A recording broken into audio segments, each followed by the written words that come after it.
Hello there you guys, welcome to one of my videos. So PSG have sacked Thomas Tuchel on Christmas Eve.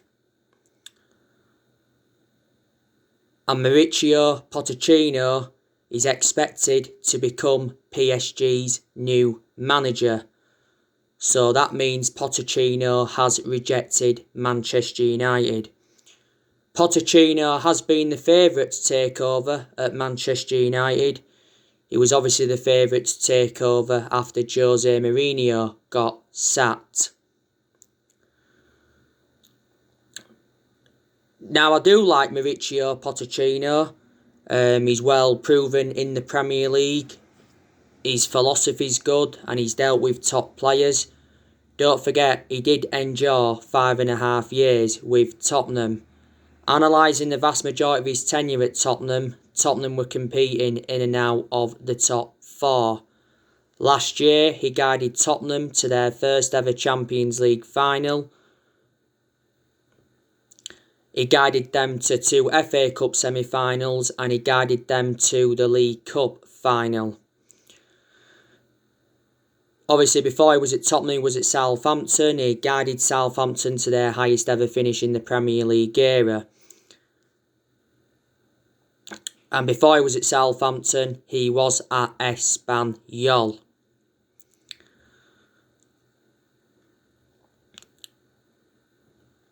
And Pochettino has been in touch base with Manchester United quite a few times. My only element of concern about Pochettino is that he's not won anything in terms of silverware. But obviously now, Ollie's not under pressure anyway, reflecting on our good vein of form. But Ollie's been under pressure quite a few times since he got appointed in as Manchester United manager. So that is the breaking news on that. Now I want to delve into some news on Moises Caicedo. So according to recent reports, Chelsea could hijack our move for Caicedo. And reportedly Chelsea have been in negotiations over getting a deal over the line. It also mentions that Brighton and Newcastle are interested. Now, reports from South America recently said that his transfer to Manchester United is close to completion. It says we're going to get him for like 4.5 million and we're going to give him a 5-year contract. But now, according to the Daily Mail, that is not the case. Dairo Extra, which is an Ecuadorian outlet, they recently said that he'd left England, and it mentioned that Man United were in advanced talks with Independiente del Valle. And it's mentioned that we've outbid AC Milan and RB Leipzig.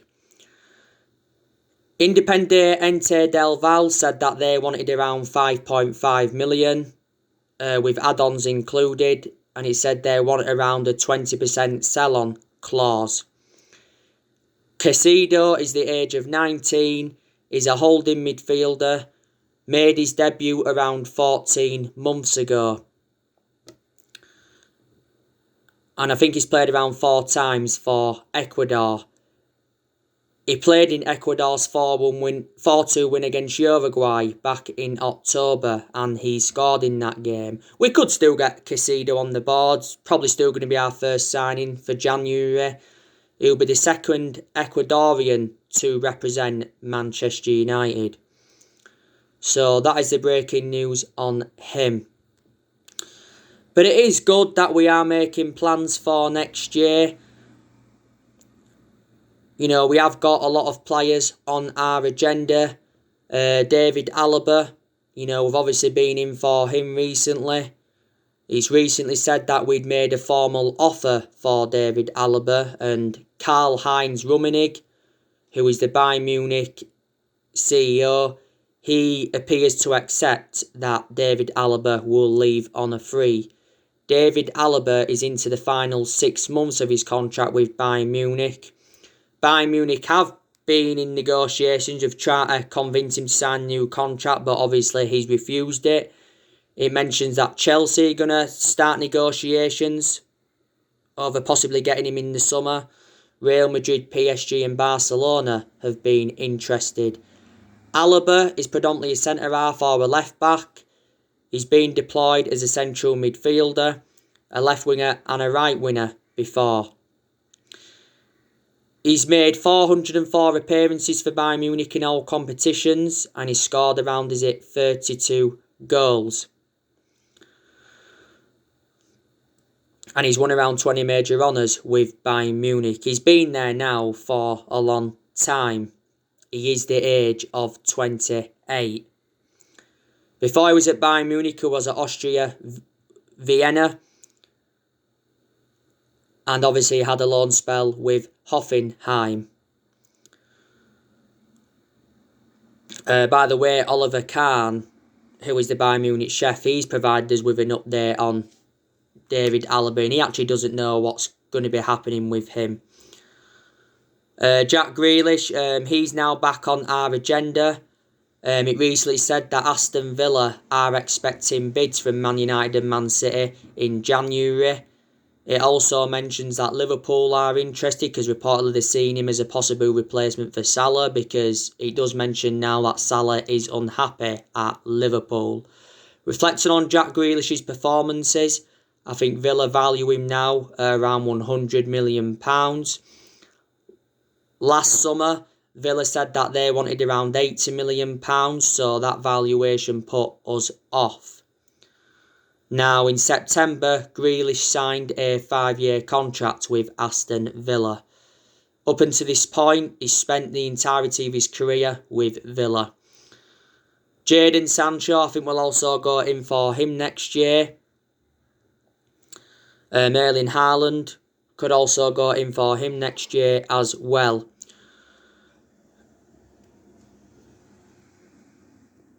Now, we have revealed that we want to strengthen up in 4 positions. So we want a right winger, we want a holding midfielder, we want a centre-half, and we do want a right-back. Hopefully, Ole Gunnar Solskjaer gets the backing that he deserves in January,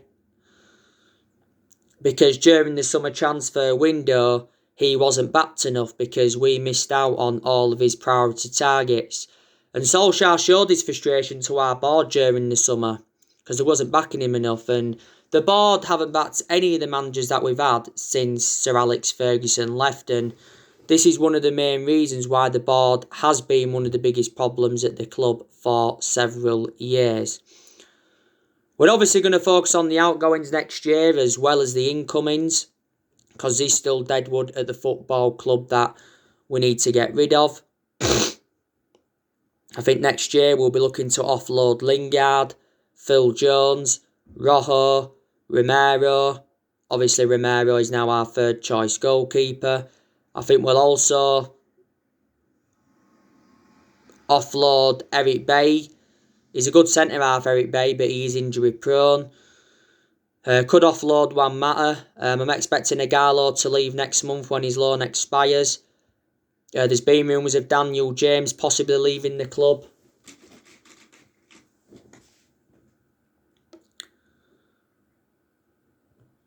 Hasn't there? A lot of United fans are expecting Paul Pogba to leave next summer. There's been rumours of Brandon Williams going out on loan. Williams is now our 3rd choice left back following the arrival of Tellez, and Williams seldom plays. And earlier on in the season there was rumours of Dean Henderson going out on loan.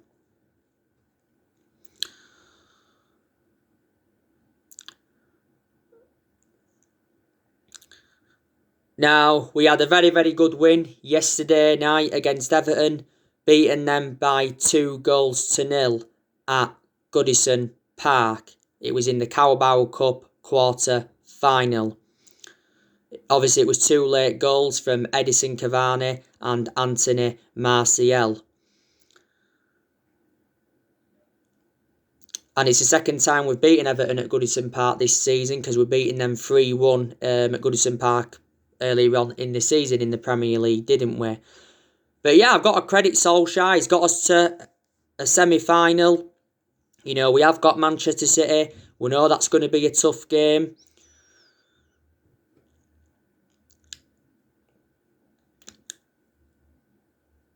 You know, credit to Solskjaer last season. He got us to 3 semi-finals. He got us qualification for the Champions League. And he also got us 3rd place. And last season was his first full season at the club. It's very imperative that we get our first trophy on the board under the Ole Gunnar Solskjaer era. We haven't won a trophy now for almost 4 years. And Solskjaer said prior to the game against Everton that our players are desperate to learn how to win trophies.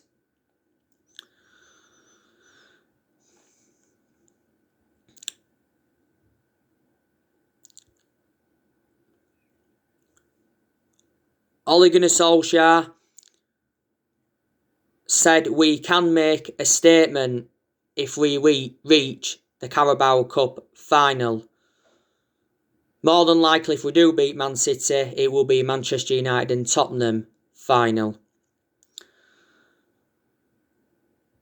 Now, there's a lot of Manchester United fans that are saying Ole in. Now, earlier on in the season, it was totally comparison because early on in the season, there was demanding Ole out of the football club. And like I've said to you, he has been under pressure quite a few times since he got appointed in as Man United manager because like I mentioned earlier on, we have enjoyed bad periods, but we've also enjoyed good periods and we're enjoying a good period at the moment. I think we've won 6 of our last 7 league games, haven't we? We've been exceptional away from home. You know, we've won our last 10 away games in a row in the Premier League. When we beat Sheffield United the other week, we became the first team to win 6 successive away games after conceding first. And we are sitting 3rd in the Premier League. So you can definitely say that the title race is on for Manchester United. And Solskjaer's come out a couple of times this season and said that Man United can win the Premier League. I don't see that happening. I'm very sceptical, but I think definitely 21 is coming. You know, I think maybe next season we could win it or maybe the season after. But all he did say after the 6-2 win against Leeds, you can't really talk about a title bid until like March. Roy Keane did say as well, didn't he, after the 6-2 win against Leeds, that Man United can challenge Liverpool for the Premier League title this season. We haven't won the Premier League since 2013, so we haven't won it now for like 8 years or so. But like I've said to you, if we can finish in the top 4, top 3 this season and we can win a trophy, I think that will represent a very good season for Man United. Then obviously Ole Gunnar Solskjaer will be given another season. Definitely our squad is good enough for a top 4 finish. Solskjaer's been at Manchester United now for just over 2 years. Not so long ago, it was his 2-year anniversary at the club. He's managed over 100 games as Man United manager in all competitions. He's got a contract with us until 2022. I think he's more than halfway through now his 3-year deal, by the way, that he signed back in March of last year. But if things continue the way they have been recently, I think at some point next year we could possibly extend Ole's contract at the club. Now, I have been saying stuff to you like, you know, Ole isn't the right man and that. And I'm still not sure if he is the right man. And I have obviously been saying that he is out of his depth. One thing that does concern me about him, and that's his decision making. Because in a lot of his games at Man United he has managed, his decision making has been poor. And it's obviously cost us games. But there's obviously been some games as well where his decision making has been very, very good. So you've got to give him credit for that. Ole has spent over £200 million since he became Manchester United manager. He's endured 4 transfer windows at the football club. In the summer of 2019, he brought Daniel James, Wan-Bissaka and Harry Maguire in. In January, he brought Bruno Fernandes in and Odion Ighalo in on loan. And in the summer transfer window of this year, he brought Donny van der Beek in, Alex Telles, Edison Cavani, Facundo Pellistri and Amad Diallo Traore. Amad Traore should be joining the football club in January because he's already received that Italian passport. That was confirmed by Fabrizio Romano. I do like the way as well Ole has promoted the youth, because since he's taken over the reins at Man United, he obviously said, that he wants to bring young players in that can obviously develop and that. We've seen obviously a lot of players depart the club since he got recommended in. So there you go. Obviously, in the last 8 years or so, we have been playing catch-up. Obviously, we've had different managers with different philosophies. We've sacked 3 managers since Ferguson retired, and that was David Moyes, sacked him after 8 months, or was it 8.5 months? He enjoyed the shortest tenure at the club. We finished 7th under the David Moyes era. Lowest we finished in the Premier League era. We sacked Louis van Gaal after 2 years, despite him winning the FA Cup. And we sacked Jose Mourinho after 2.5 years, despite him winning the Europa League, the League Cup and the Community Shield in his first season.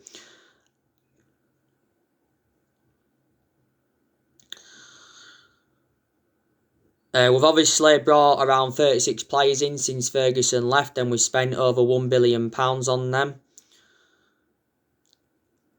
But like I've said to you before, no manager at Manchester United, or no manager in general, will last as long as Ferguson did, or they won't replicate Sir Alex Ferguson's legacy. But I certainly think we can get back being competitive and get back winning major honours and that. Question is, can we do this under Solskjaer?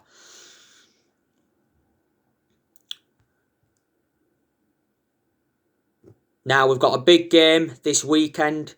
We're away to Leicester, 12:30 kickoff, Saturday. That's going to be a big test for Ole, because Leicester are a very good team. They're sitting second in the Premier League. They've got a very good manager in Brendan Rodgers. Brendan Rodgers has been Leicester manager now for almost 2 years.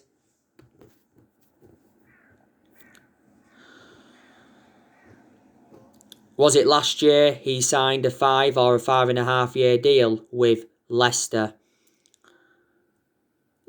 Brendan Rodgers has managed quite a few clubs in his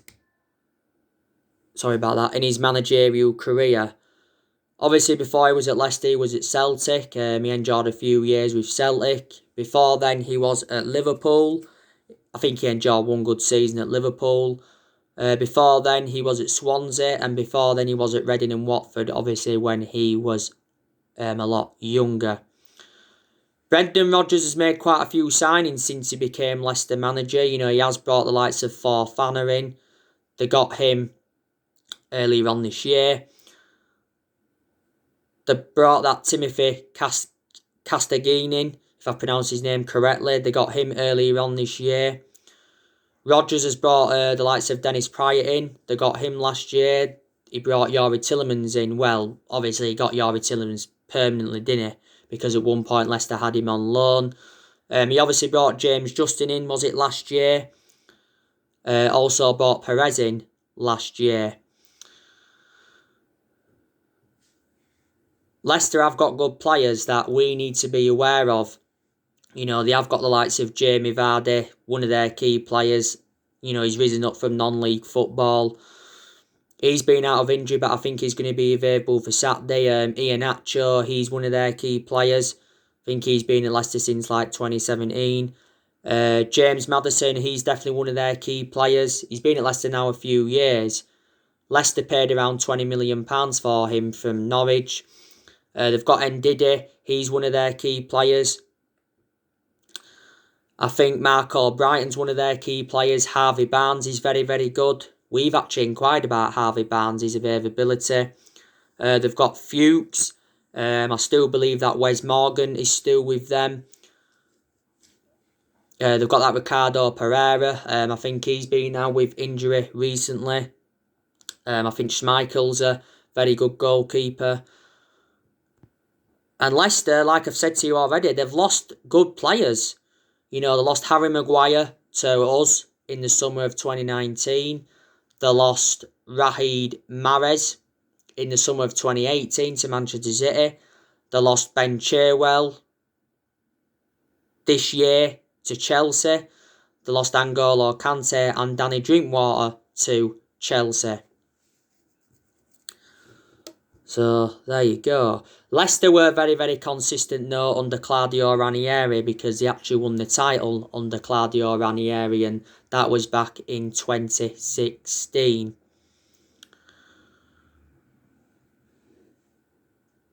And Leicester won their last league game. They beat Tottenham by 2-0. After Leicester, we are at home to Wolves, and then after that it's Aston Villa on New Year's Day. So games are coming up thick and fast for Manchester United. Now, the Leicester preview will be coming up after this video. It'll be coming up later on. I presume Ole Gunnar Solskjaer will be doing his press conference tomorrow ahead of the game, you know, to give us his team news and that. In the game against Everton, I think we made, was it around 8 or 9 change? I thought it was 7, but I think it was 8 or 9. You know, McTominay wasn't available for the game against Everton because he sustained a groin injury in our 6-2 win against Leeds, which was our last league game. McTominay did very, very well in the Leeds game, you know, scored 2 goals and also got an assist. Definitely his best game in a Man United shirt. And Wan-Bissaka didn't play against Everton. Is he injured or did he just get given a rest? I don't really know. I think he's injured actually. So obviously we played Tuanzebe at right back because Bissaka wasn't available. Luke Shaw is now back from injury, by the way, because he came off injured in the 6-2 win against Leeds.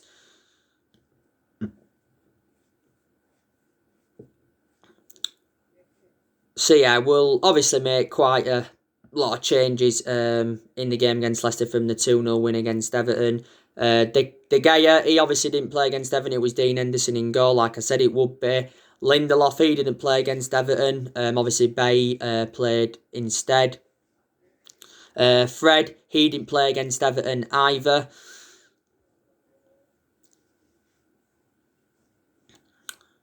So there you go.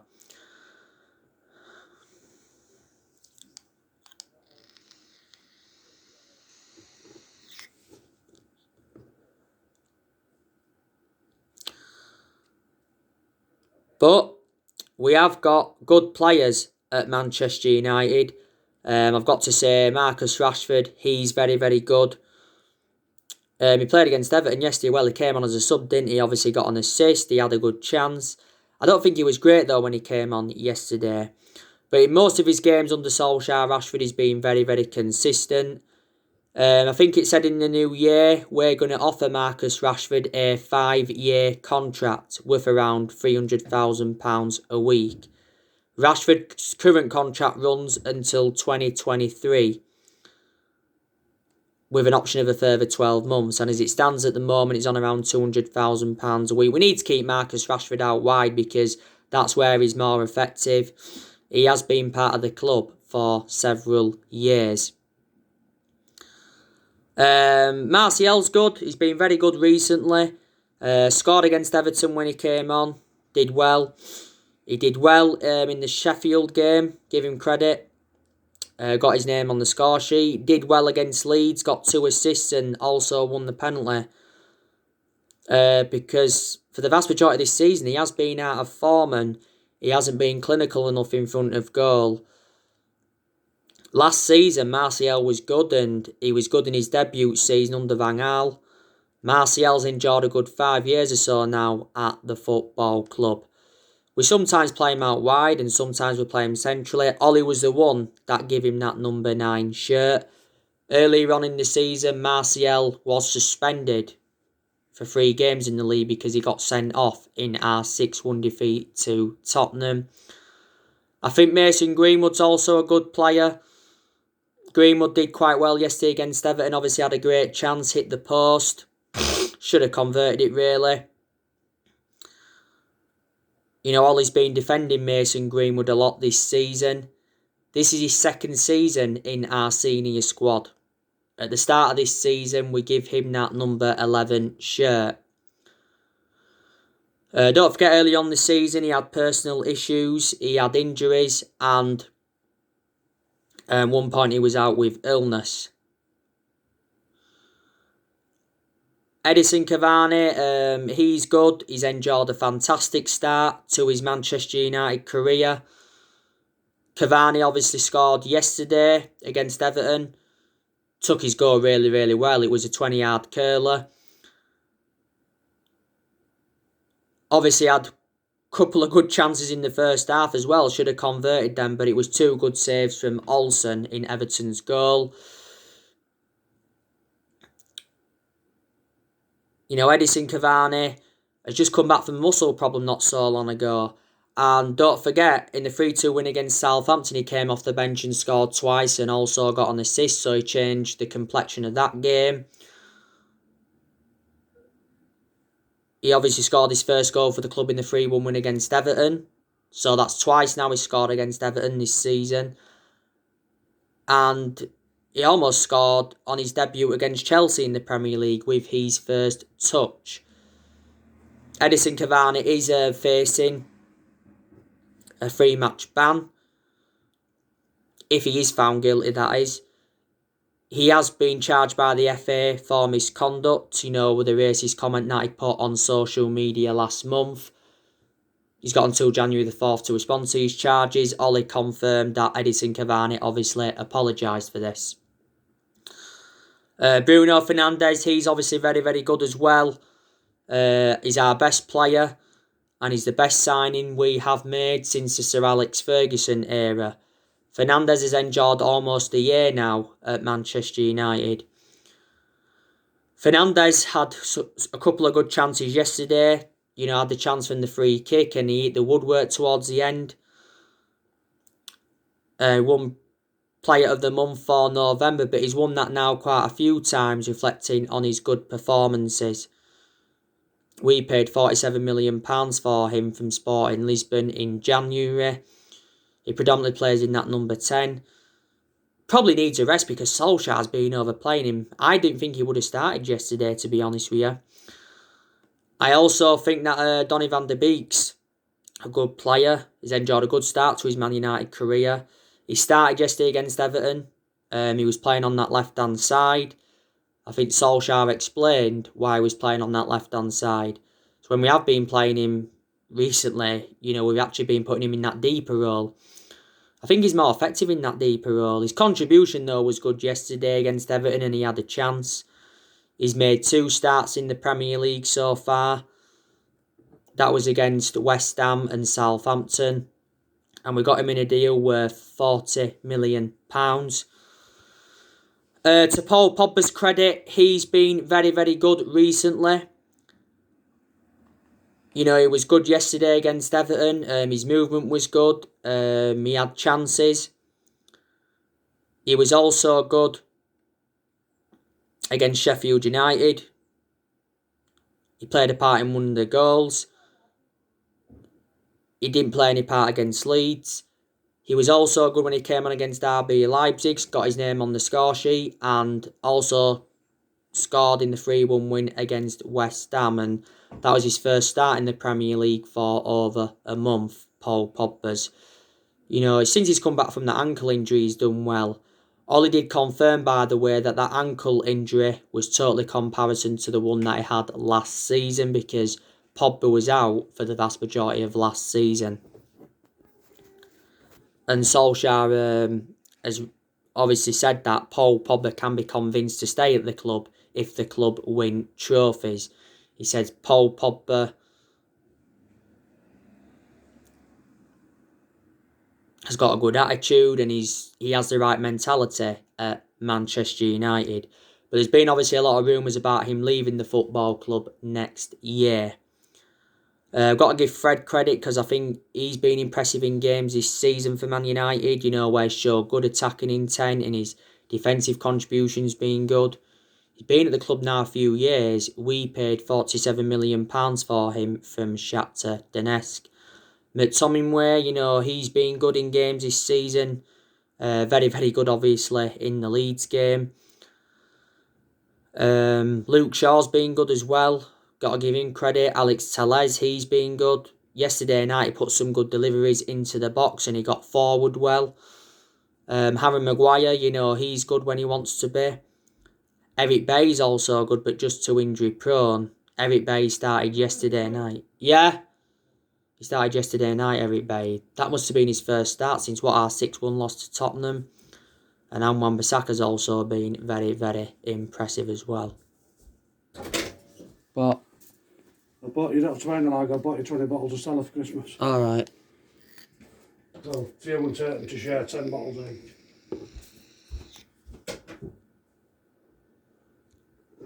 So there you go. So anyway guys, that's everything to update today. Drop your comments, likes below on the channel. If you do, consider subscribe as always and take care. God bless. See you all again very, very soon.